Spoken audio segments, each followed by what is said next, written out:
ne ma jaaraama Yazid ndax fayul naa leen léegi nee na bis bi nga xamante ne ci laa leen fayul def naa ko bisu feet boo xamante ne lépp dagan na lu nit def rek dagan na olof yi ne comme que lépp dagan na tam sa xarit sax dagan na tam mooy nga ne sa xarit dëmm la kon dagan na loolu moo indi la moo tam xarit léegi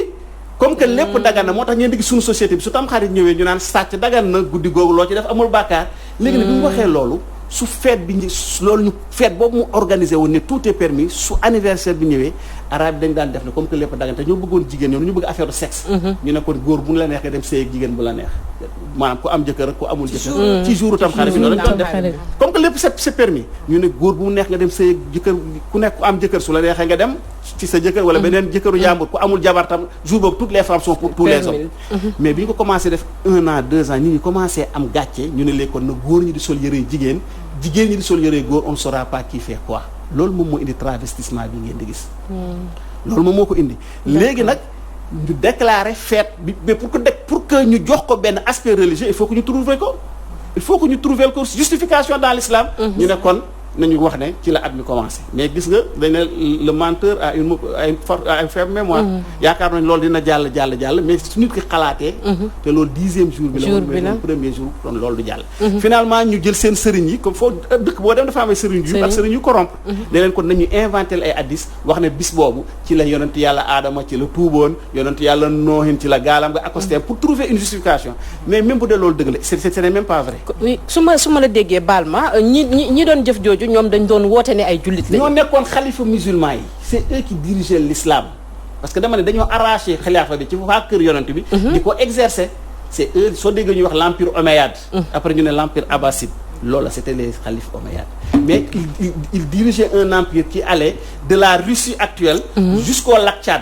et de l'océan Atlantique jusqu'à la Chine. mais ñoom Sëñ Badiane dafa mel ni en quelque sorte dañ doon détruire islam. mu ngi mel ni jihadistes yi seen façon de faire. waaw bu ñuy dugg fenn balaa ñoo rey tout ça. ne Allahu akbar. waaw ne Allahu akbar. waaw mais les jihadistes ngay gis ni c'est les héritiers de ces gens-là. li ñu def lépp parce que déggul ma xam jihad la gisoo li ñuy def dañ naan Allahu ba pare rey ni dagg bopp bi. mais fan lañ ko jëlee bopp bi njëkk a dagg dans ces conditions là c'est la tête du petit-fils du prophète ki ko jiite woon ki ko digale woon c'était le khalife des musulmans comme actuellement ñoom gisoo ñuy créer xalifa la ñuy wax jihadistes yëpp soo leen déggee ñeen suivre histoire actualité déggoo ci kenn ne je vais restaurer l'état islamique créé par le prophète mais dañ naan le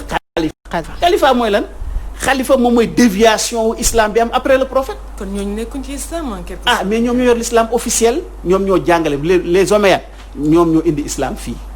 loolu mooy problème bi ñu indee islam fii dañ ko indaaleeg tout cet art mais yàlla dafa def tamit famille prophète boobu nga xam ne dañ leen doon persécuter ñoom tamit ñuy génn ci dëkku arabe yi di dem di làqatu ci dëkk ñu nekkul arabe yi ñi dem Chine ñi dem Russie ñi dem Perse mooy l'empire perse mooy Iran actuellement ñu ci bari ñëw Afrique ki njëkk a ñëw fii Afrique moom mooy Idriss kooku mooy maamu Chérif Ali Aïdara su ngeen ñëw l'empire des Idrissides parce que bi waa Banu Umayya defee loolu daal di décréter Tamxarit jour de fête daal di bind ay téere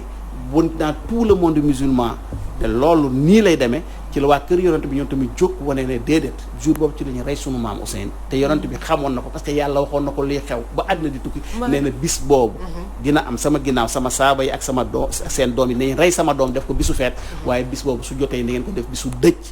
muy bisu tristesse muy bisu tristesse ñu lendemain bi da ngay gis ñu dagg ay yaram ak genre façon bu nekk lañ ko ñun ban l'islam la ñuy kii waaw ñun xam nga comme li ma la wax ñun ñii faut pas se désoler bonne question faut pas se désoler li nga wax ni man c'est une question que je me suis posée il y a 30 ans ma ne c'est une question que je me suis posée il y a 30 ans moi je suis professeur d'histoire xam nga li ma la wax ma ñëwee ba gis affaire ma ne ma nii laa man quel islam ñun lañuy après j'ai découvert que effectivement parce que ñun ñi ñu indil islam bi c'est les omeyyades dañu koo indi seen version officielle boobu ñooñu jàngal na ñuy jaamoo yàlla ñooñu indi seen version officielle mais yàlla daf ñoo dimbalee leneen tamit mooy waa kër yonent bi ñoom tamit bi ñuy daw la péninsule arabique dafa am ñu ñëwoon Afrique donc Idriss bi mu ñëwee Maroc moom moo créé l'empire des Idrissides et à partir de là avec le commerce transsaharien waa kër yonent dañoo jàngale li ñu nekkoon maanaam chiisme boobu ba pare nëbbu tur bi parce que temps ku ñu xam ne chiite dañ lay rey ñu koy jàngale ndek jullit dafa war a bëgg waa kër yonante bi bëgg leen toog moo tax ñun loolu laay bëgg a ñëw nous sommes hybrides ñun ci suñu xol dañoo bëgg waa kër yonent bi mais ci suñuy pratique les élites de la famille du prophète ci laa ñëw même tuuti rek moo tax Cheikh moo tax Amadou Hampâté Bâ ne en Afrique occidentale tous les bons musulmans sont chiites mais ils n'en sont pas conscients pourquoi ils ne sont pas conscients xamuñu ne loolu lañu parce que ñoom bëgg nañu moo tax kër goo dem fekk fa su amee seex tudde ko Assane ak Ousseynou kër goo dem fekk ca Fatima avec tous les noms Fanta ngi nii Fatou ngi nii Fama yooyu yëpp Fatima la kër goo dem fekk fa Mouhamad mais dans la pratique ni ñuy jaamoo yàlla bokkut ak ni waa kër yonent bi doon jaamoo yàlla donc le travail de Maulana Chérif Mouhamed Ali Aïdara loolu la pour ubbi nit ubbi xelu nit xelu nit ñi wax leen loolu ba ñu leen ba pare mu jàngale ne naka la voilà dafay wax ne du nii contesté à chaque fois Chidi li ñuy teg parce que lii du ñu mën a jàpp dans la tête ne c'est possible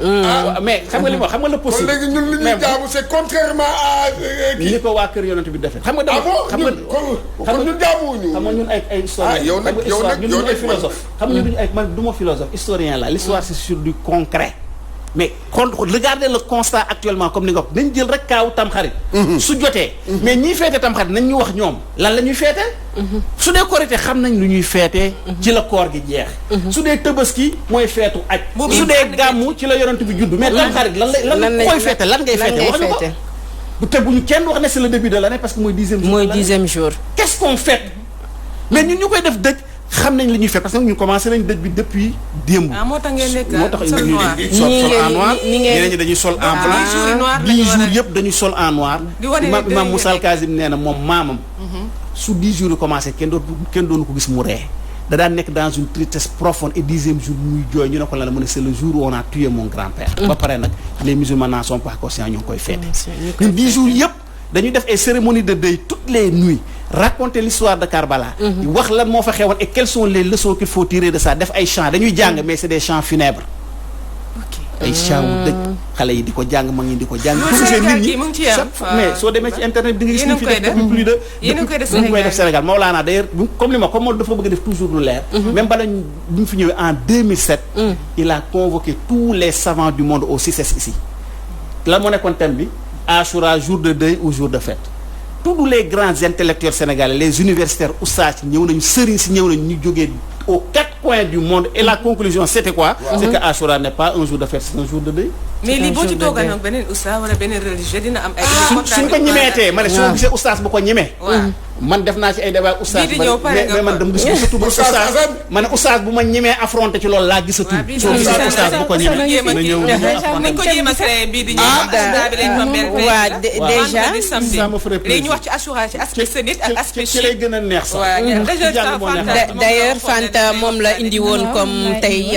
Fatou Diouf mu nekk lu am solo mu nekk lu am solo Fanta man am na wax boo xam ne fii man daf maa tiital fala moo tax ma bëgg a def transition bi après Fanta bàyyi leen vendredi ma eggale tuuti rek may ma tuuti on a le temps encore parce que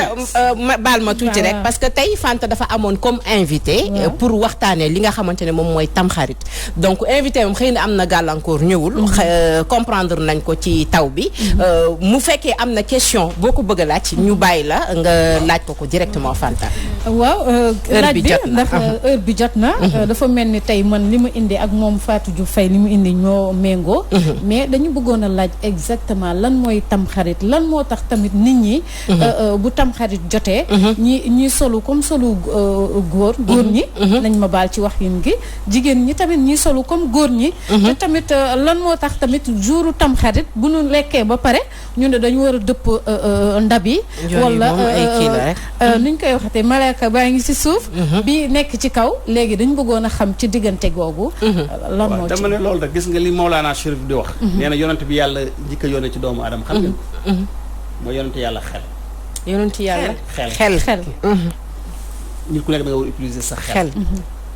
loolu ngay wax loolu lépp ak li ñu jàng ci l'islam loolu ban rapport la am ci l'islam d'ailleurs tout ça c'est des anti-valeurs l'islam dafa ñëw pour xeex loolu suñu demee ba julli ji di ko def toog am na lu xew dama ne xalif Yezid bi mu reyee waa kër yonent rey Ousseynou ñu indil ko boppam bi ci la de bis bii def naa ko bisu feet boo xam ne lu nekk dagan na wala fi ku nekk dagan dama ne guddi googu su ñëwaan anniversaire bi arabe yi ak ñi nga xam dañ doon topp Yezid ñëpp dañ doon def ay orgie